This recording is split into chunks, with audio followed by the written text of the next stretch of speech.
and Johnny Burton, founder of the Bob Burton Foundation. Mayor?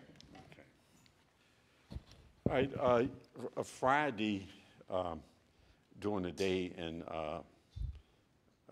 yesterday evening before council, I had a meeting with the people from Bike Life and talked about the concerns that people have in the community as well as the city and the police, and also learning the concerns that they have about what we would call irresponsible riding of off-road vehicles on the city streets.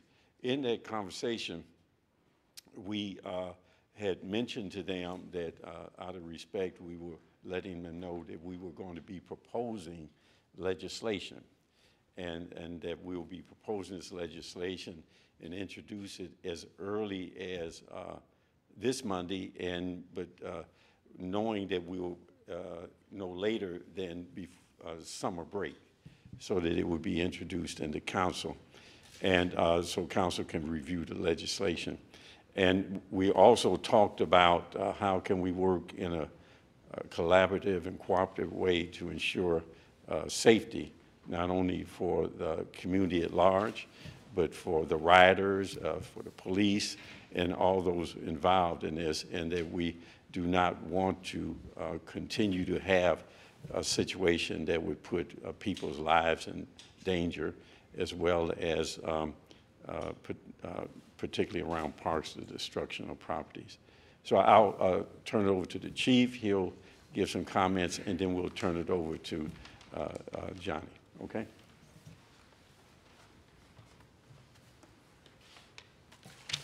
All right, thanks, Mayor. Good morning. Good morning. As the mayor stated, you know, for a while we've been dealing with this issue about illegal riding in the streets of the city of Cleveland. And we've enlisted, as you can see, some of the folks from the Bike Life community, not necessarily people that ride illegally, but are members of the community that ride as a whole.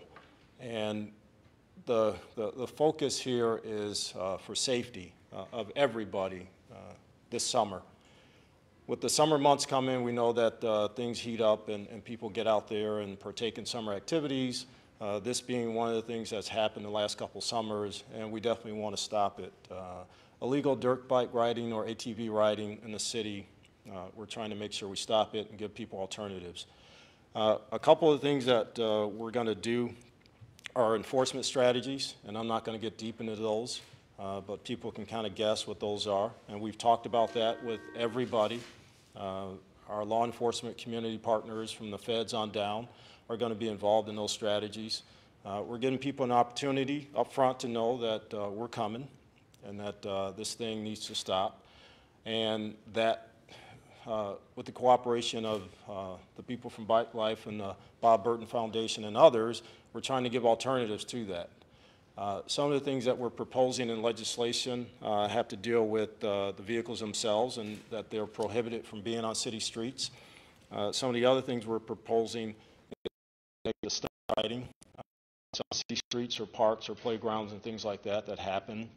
And then we're also looking at the fueling of what's basically an illegal vehicle on the city streets at gas stations to make sure that doesn't continue to happen.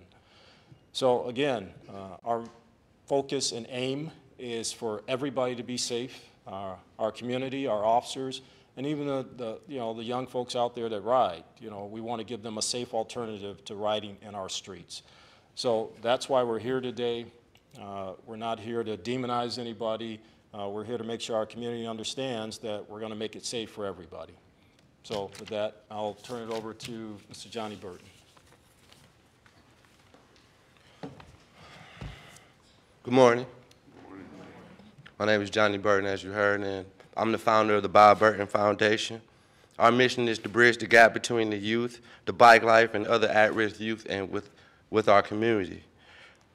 Our goal is to be the liaison who people can trust and ensure the fairness and safety for those who are all involved with the bike life. We fully support the mayor and the chief in trying to get the illegal activity under control. The safety of our community is our biggest concern, and we are developing a safe alternative for riders. We are in talks with the city for the options, and we're looking and expecting to have a decision soon based off of our dealings with the mayor, and hopefully we can come up with a solution to the bike life problem. The Bob Burton Foundation strives to formulate a new image of the bike life for those who choose to make the proper choices and decisions. The bike life is not a game. It is a group of riders who are enjoying the sport. We are not criminals. We want to make sure that everyone knows that, and we will do what it takes to adhere to the new laws that are being proposed today.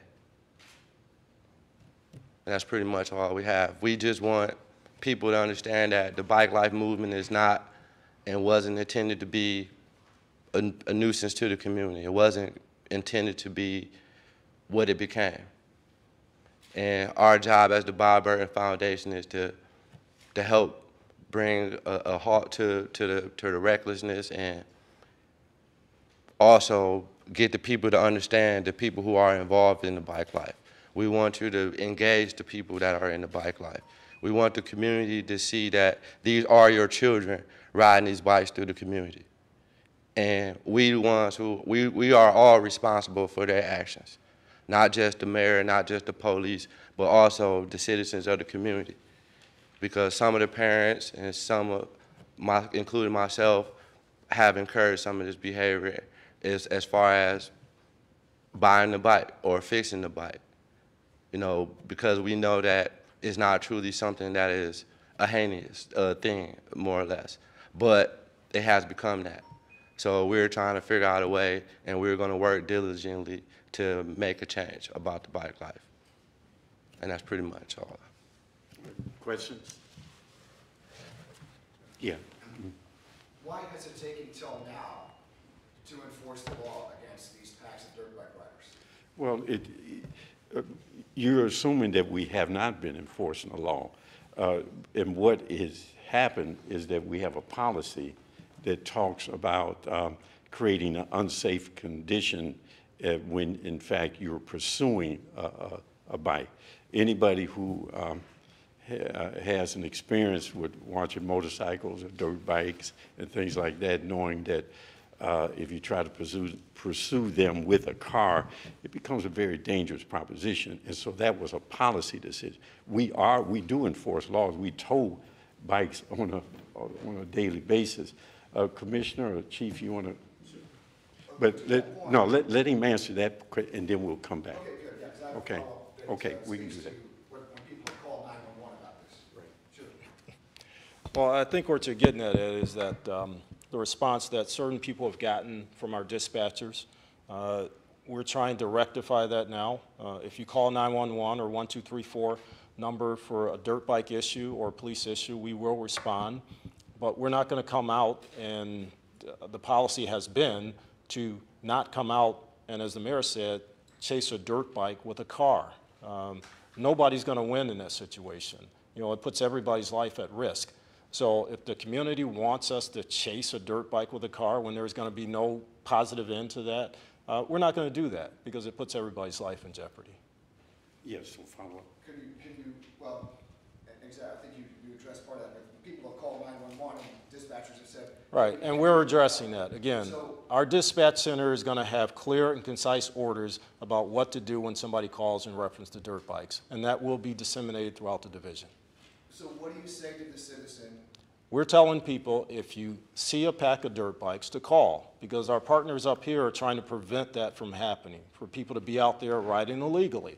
But the people that don't listen to that, if you see them, you call our non-emergency, our 621-1234 number, and we will have a response. But still, we're not going to go out there on a routine basis and chase dirt bikes in a police car, because you're not going to have a positive outcome of that. We do have strategies in place to deal with that aspect of it, which I'm not going to get into right now, but we're not going to put people's lives in danger in pursuing bikes that way.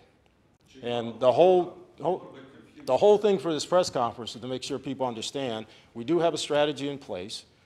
We are going to introduce legislation to have tougher penalties on people that violate the law. And that strategy is going to be rolled out. We're not going to tell you what it is, but that strategy is going to be rolled out, and people can be assured when they call, we're going to respond. Yes?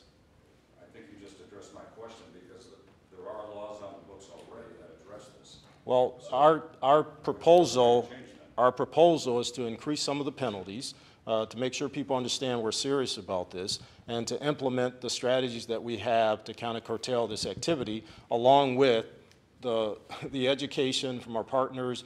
I mean, we've met and talked to people that go out there and ride, and some people are just misinformed about what the law is. You know, the dirt bike, any vehicle on city streets has to have turn signals, lights, headlights, front lights, things like that to operate, to be licensed. And some people, mainly kids and probably some of their parents, just don't understand that if the dirt bike's not equipped that way, it's illegal to ride it. So part of what we're going to do is a public information campaign that gets that message out there, all the information out there to everybody, and to elicit the public's help and when these rides start or where they end, because people see that in the neighborhoods, to make sure we can curtail it. If I may, Next. Go ahead. Carl, what we're talking about, what people want is a panacea. They just want a panacea. And when I'm calling you, can you just make this go away? And what we're saying, in effect, that does not work, just like all panaceas. It just don't work. This is a comprehensive approach, because this is just not a Cleveland concern. If you go throughout this country, in every urban center of this country, they're having the same kind of concerns.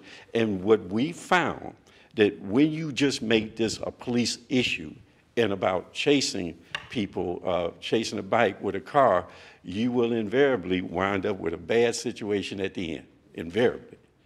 And so what we've decided to do is not to take that panacea approach to deal with the political side of, look, I'm doing something, when in fact we're really not, because you're just not going to solve it by taking that one panacea approach. So we're looking at a comprehensive approach. We're looking at partner relationship, collaborations with the people who ride. We're looking at providing alternatives, such as the Mary Motley track. We're in discussions with the people from Bike Life as what could be a legitimate, safe alternative. We don't know what that is, but we're at least in that dialogue. And at the same time, as you know, as old folks say, some people don't believe fat meat greasy. And when that happens, that means that, that you have to show some people. And that means the law. And that is why we'll be introducing legislation that will enhance penalties and do all of those kind of things to let people know you will be held accountable while we're addressing this comprehensive thing. Now, at the same time, our policy, with the chief, and I think the traffic commissioner is said the same thing. It is unsafe to chase a motorcycle or dirt bike with a car. There is no positive outcome to that. But there are methodologies to identify who is riding without having to do that. And we'll be looking into those methodologies as to how to do that so that we can hold people accountable without putting their life at risk, the police officer's life at risk, or the life or some innocent bystander who just happened to be in the way. There are people who have died. There are people who've had concussions and they can't think straight anymore. And so we're concerned about all of that. So that's what it is. It's a comprehensive approach. And so that you understand how we're approaching this, and it's not a panacea where we just do this one thing and look what we're doing and this is going to solve the problem. It doesn't work that way. We want a positive outcome. We want to solve this problem. At the same time, we want to have a relationship with people who are citizens of the city of Cleveland who do intend to do the right thing. We want all of that to happen. And I believe the police and the people who ride would welcome that relationship, because it's beneficial to all of us to have a positive relationship with those who want to do right and who intend to do right. So that's what it's a comprehensive kind of approach. That's what it is. That's why we're not just talking about one thing. When will people see a difference on the streets? You talked about legislation and rolling out a strategy. When will all this make a difference on the streets? Well, I can't, 2 months? I can't predict that. I can't predict that. I will tell you that anytime you deal with things in a substantive way, where you create a new way of doing things that has sustainability to it and that it lasts, you don't change that overnight. This is a movement. It's a movement out in the streets of every urban center in America. And every city has attempted to address this issue, but they've attempted to do it based solely on law enforcement and believing that that's a panacea. It doesn't work that way. So I can't give you a timeline. The only thing I can commit to the people of the city of Cleveland, to Bike Life, to the police department, is that we are working on this in a comprehensive way to get a positive outcome for all involved.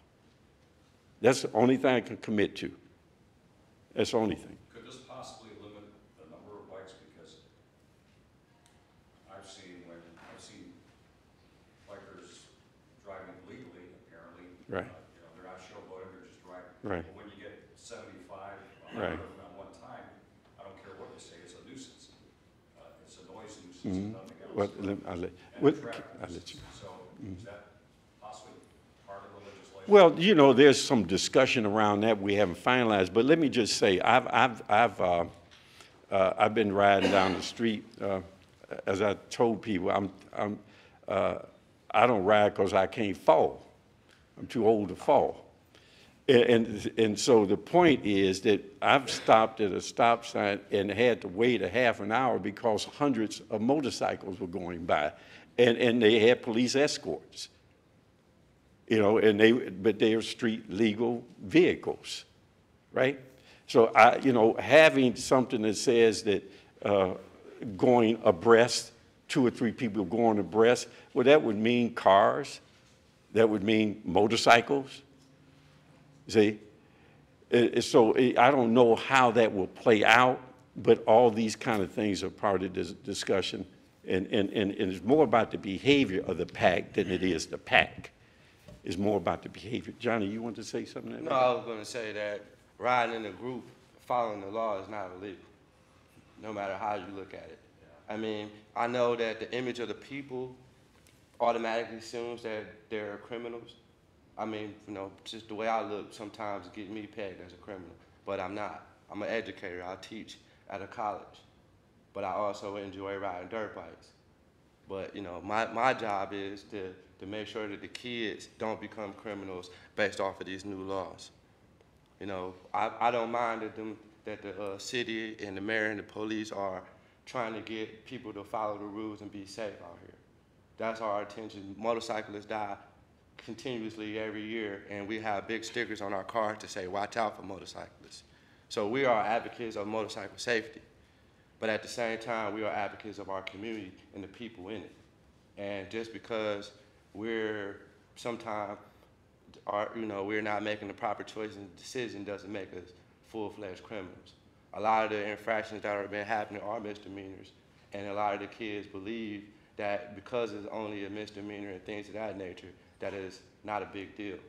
And that's what our job is, to get to the kids and some of the younger adults that even though you're just breaking a minor traffic law, it's still a big consequence because you can kill someone breaking that minor traffic law. We're trying to get them to understand the severity of safety. And that's what the ultimate goal is. How do you reach those kids? I mean, they're already interested in something that we all have. They're already interested in something that we have, full knowledge of as far as the motorcyclists. That is our tool to get to the kids. If I provide you with the opportunity besides telling you no, and this is what our city is telling, and it tries to tell the children, no, you can't ride your dirt bike, but I have no alternative solution as to why you can't ride your dirt bike. I'm not telling you you can't ride your dirt bike, but you can ride it over here where it's safe. They're just telling the kids you can't ride your dirt bike, period. And that's where the problem is, because we need to have an alternative. The dirt bike scene is the biggest thing going on in America right now, in the inner city.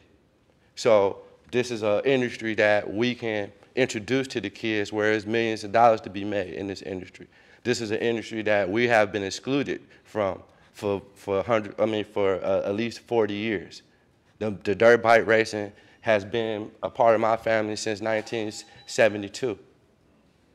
We've had sanctioned events and all those things all over the state of Ohio, but people from the inner city had no place to practice. So, yeah, that's what I'm wondering. So what type of events do you hold to Well, we would hold rider events out in Orwell, Ohio. We would do small things for the kids in order to get them engaged and try to bring them away from the city, from the streets. But Orwell, Ohio was over an hour away from Cleveland. So we're seeking to try to develop something with the Mary and Molly Park in the inner city of Cleveland, but to wait on that will probably be another 18 months or at least the next summer. So in the meanwhile, we're trying to find out a way to get the kids off the streets now. I have one more question for the mayor about the bike track. Many people doubt the bike track will make a difference and take the bikes off the streets. What do you say to those folks? Well, you know, then why should I do anything? Why should I do anything? I mean, any of you ever had take a step to address a serious issue, and then somebody say, well, that won't solve it also, why don't I just sit down and do nothing then? We are doing something. No matter how small it may be or how large it may be or in between, we are doing something because we are attempting to deal with the relevant issues that are plaguing not only Cleveland, but in every urban center in this country. And we're doing it in a comprehensive and constructive way. We're not demonizing anybody. We're not calling people criminals. What we're saying, in effect, can you work with us in order for you to be able to do what you do? And not only that, have an opportunity to go further in it, make some money, as opposed to just falling down and making no money. And then, so what we do? We invest in it. We invest in it. I'll give you an example. We had a kid killed, several killed because of skateboarding. The people downtown and the businesses and other parts of the commercial side of the city, Cleveland, were complaining because these skateboarders were riding their rails, jumping over their steps. Oh, you know what happened. And so what did we do? I don't know, Ken's not here, so he can't tell me, but we spent close to $700,000, $800,000 to build that particular culture, that particular group, a skateboard park. So we invested in them rather than calling them criminals, rather than putting them in jail. We invested in them. It's the same approach here. So yes, it's a small thing in the whole scheme of things, but it is an alternative. Will it take every bike off the street, take every rider off the street? No.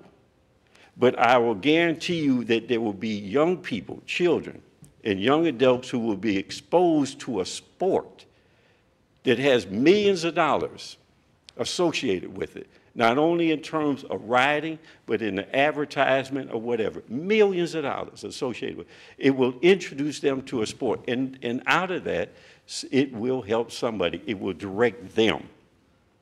Will it direct everybody? No. I mean, I've talked to other riders, and they said they don't like riding on dirt. They like riding on asphalt.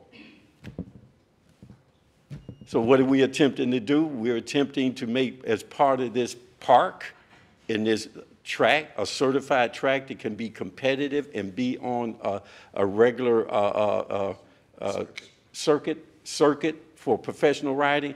We're looking at how do we put a quarter-mile street in the doggone thing. So if you want to ride and do tricks, you just ride on. If you want to do asphalt, do it over here. You don't have to ride on dirt. Ride the asphalt over here. Now, when you do that, and then we work with Bike Life, and we work out some kind of collaborative agreement on how to approach this, now anybody who just want to be a maverick go off on their own, that's on them. But we're going to work on giving people alternatives, giving people choices, and they make their choices. Whatever choice they make is their choice. But they can't say they don't have a choice. Mayor, your political opponent on the floor of City Council last night proposing that hearings be held regarding the dirt park that you mentioned. At this point, Well, you make. what do you have to say to Mr. Reed? Well, I think you preference it by the correct thing when you said political appointment. You should opponent. You should take it with a grain of salt from that point on, and so do I. So you think he's wasting his time, basically? I don't know what he's a political opponent. He'll say anything, whatever he thinks to his advantage. I mean, so now is the issue real? Yes, the issue is real. That's why I'm doing what I'm doing. But you're saying he's exploiting the issue? There are pimps in every world. Yes, And you're saying Councilman Zach Reed is one of them? I just said it. You're calling him a councilman a pimp? He's pimping this situation. That's right. That's right. Exploiting it not for the genuine concern about their well-being, the citizens' well-being, or these police officers' well-being. He's exploiting it for the purpose of his own political interests. Because believe me, if I were doing that, I wouldn't be standing here talking about what I'm talking about today, would I? I'd have been all over this 2 months ago, having the same kind of conversation, calling them thugs, calling them criminals.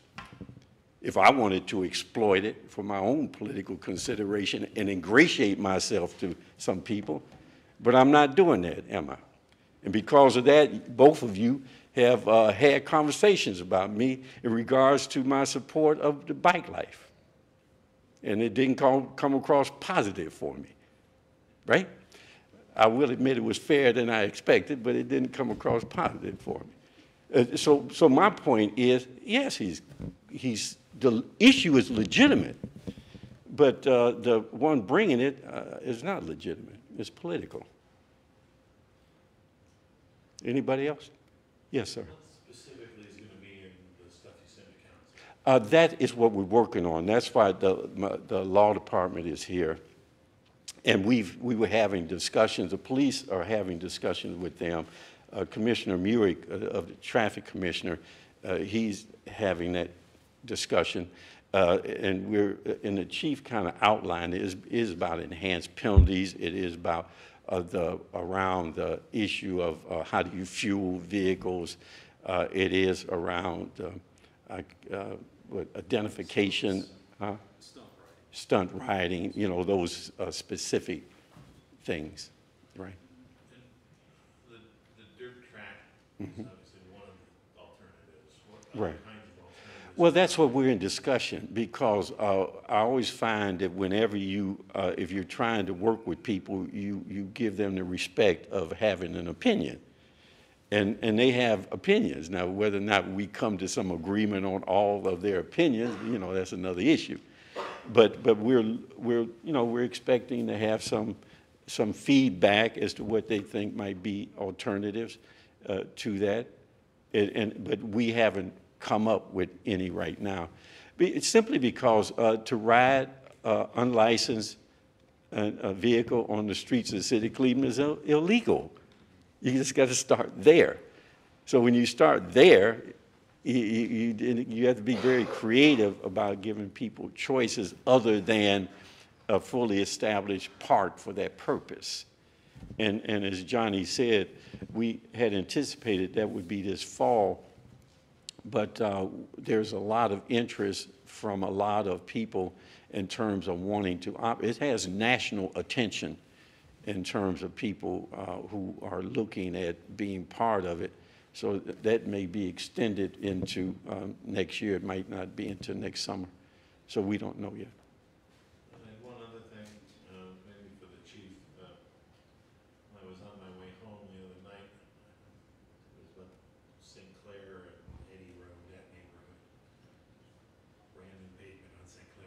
Yes, that they ride well. And there were about, maybe 8 or 10, either four-wheel See. ATVs or bikes, starting stunts up the street. And I'm curious, how do you address that? If there wasn't anybody there at the time, but if a cruiser had been there, what can they do when they see that kind of a thing going?